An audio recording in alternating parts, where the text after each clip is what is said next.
As the Patriots celebrate their Super Bowl victory, one of the stops along the way will be a team trip to the White House. And now that Donald Trump has been elected president, some players, including Martellus Bennett, have publicly said that they will not be part of the visit. Bennett's teammate, Devin Mccourty, says he won't be attending either, saying the following in a text message to Time.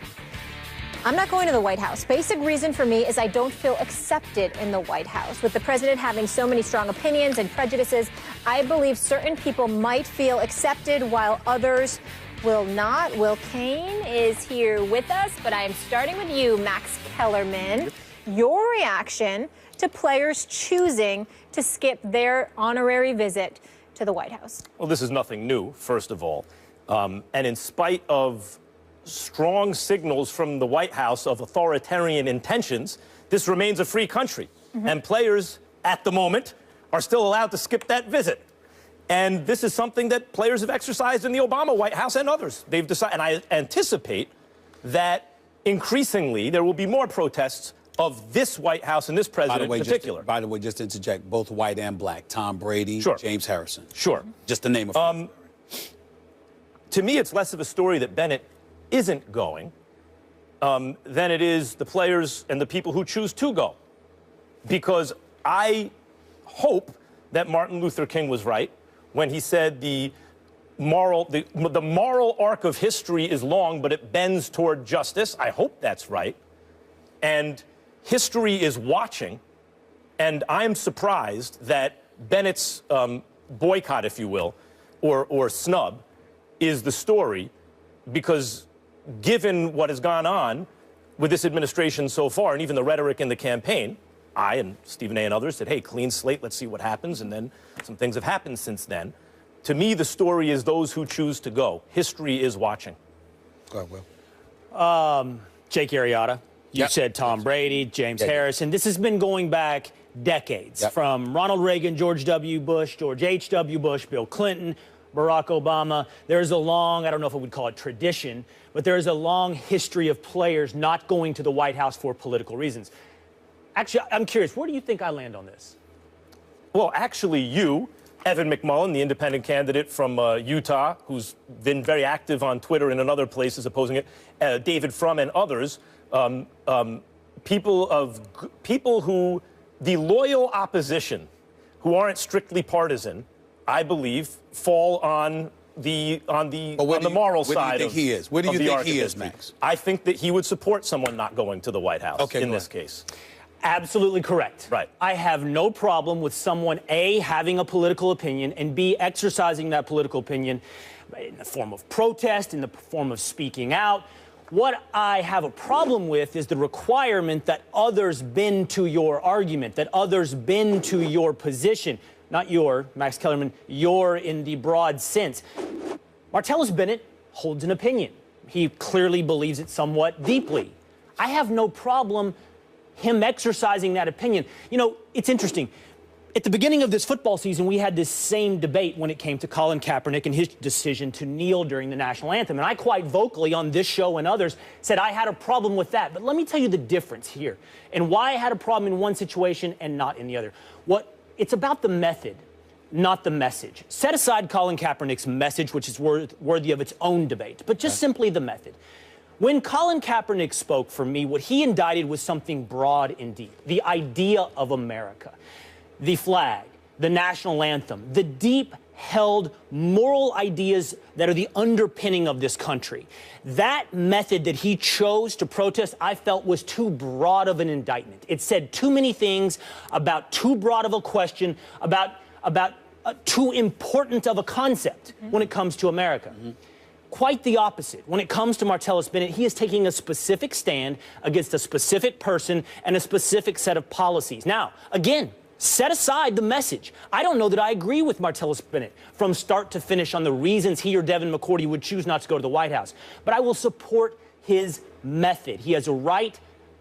No one in this country has to appear and stand before power.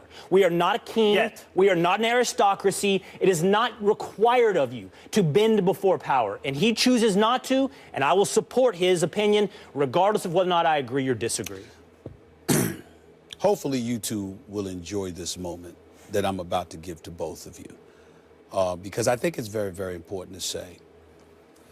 I agree with a lot of what you say, just not as passionate as you get about it because you assume everybody is as knowledgeable as you on certain subjects. That's all. But I applaud your soul and your conscience. Same being said for you, even though our politics are obviously different. I feel the same way about you. When I heard about Martellus Bennett, I had a different take. Of course, it's his right not to go, and nobody's disputing that and what have you. But what I appreciated about him is that he was clear and specific as to why that was.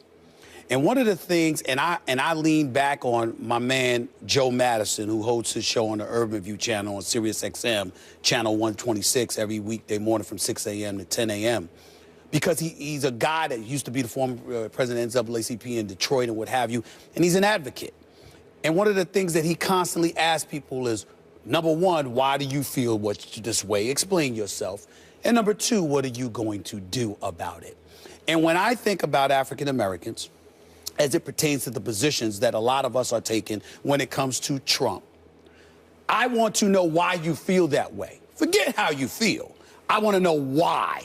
Because at that particular moment in time, I will be able to gauge where you are. See, what we have to concern ourselves with overall as a society is when we're willing to say, well, he's racist. Okay. Why? What exactly is it that he said that you have a problem with? Because if I ask you that question, if I ask you that question, I know you have an answer. You see where I'm going? Yeah. I don't. No. What I'm saying to you, I know you have an answer. Right. But do you feel? By the way, I don't believe that Trump is racist. Exactly. But I'm curious. No, I don't do you either. feel like? I don't No. That's not what I'm asking you. Do you feel like Devin McCourty or Martellus Bennett have not given you the why? I feel that they made an attempt to, which I'm cool with, because I don't know how much they were probed. I don't know how extensive their answer was. It's just a quote. So I understand that they may have given that answer, but we just may not have known it. What I'm saying is it's incredibly important that when we take public stances, too many people take public stances and they don't back it up. And I think it's easy to attach an ism to an abundance of people without being required to explain why you feel that way. So to me, you guys just saying they have a right not to go or whatever the case may be. I want to respond specifically to something, but I still want to know why specifically, not from them, but that's where I'm going. It's not about partisan politics, by the way. It's about right and wrong. So, for example, when Colin Kaepernick, you brought it up earlier, had his protest, I supported even his method and a lot of what he was protesting. And yet when he had the Castro shirt on, who's all the way to the left, incidentally, right? Time out. That was stupid, right? And people, and I heard about that. Well, you can, no. It's not about politics. Why people like you didn't support Trump, even though the politics, the policy that you may get out of it, you may like. But it's about decency and, in fact, ethical behavior and morality. It's about something larger than politics. It's about right and wrong. And that goes for if it's on the left or the right. It has nothing to do, in fact, with policy or politics. Can I just add one thing and take right or wrong out of it? Whether you choose to... It does have something to do with policy. Whether you choose to go to the White House or not, in my personal opinion, it's your prerogative, and this has nothing to do with where I stand politically. But sometimes it's not about Donald Trump. Sometimes it's about the experience in wanting to go to the White House and the history of it and other presidents, and it's a once-in-a-lifetime experience. So it's not But if a president debases the office, then I would argue at a certain point... It's not always saying I'm supporting Trump. It might be that I've earned this, and it's a once-in-a-lifetime experience. In other words, everyone has you have a right to free speech and expression. You're absolutely right. The experience in of itself is worth it to some. Max clearly feels like this is a situation where your feelings of right and wrong supersede whatever... As yours do, but go ahead. Well, look, man, I'll tell you this. Right and wrong are very important concepts, but they're not beyond the concept of disagreement. They can be disagreed upon, discussed, but in this case, we happen to agree. But go ahead. I'm not here to debate politics, to be honest. I'm here to debate whether or not people can say what they want to say and when they should be asked to explain themselves. One quick point to you. I think it's an interesting question. When you should be required to explain your why. We just had this debate, did we not, when it comes to Tom Brady? Yeah. And I'm not sure I know the bright dividing line of when you've injected yourself into a political debate or when you've simply decided I'm not going to go to the White House because it doesn't mesh with my feelings. I don't think, by the way, Tom Brady needed to explain a hat or a relationship. And by the way, I also don't think that Martellus Bennett has to explain his reasoning for not going to the White House. But I will agree with you this. There is a point where you've injected yourself so much into a debate. In fact, perhaps in some situations like Kaepernick, become the leader of a debate. And at that point, you need to know your why and explain it to us. That's true. But also, if you are in the public eye and you decide to disseminate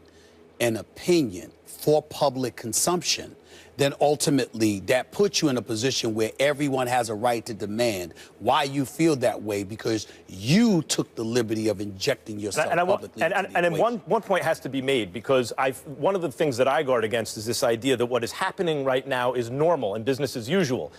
Do we agree that these are not usual times, as in not the presidency of anyone else that we have experienced in our lifetimes? We got to leave it there. So the situation is not as it always is. I got an idea. I want to talk about the Cowboys. It's been a while. So Stephen A. calls the Cowboys an accident waiting to happen. Am I correct? Yes, I do. You don't want to miss what he has to say about Vegas giving them the second best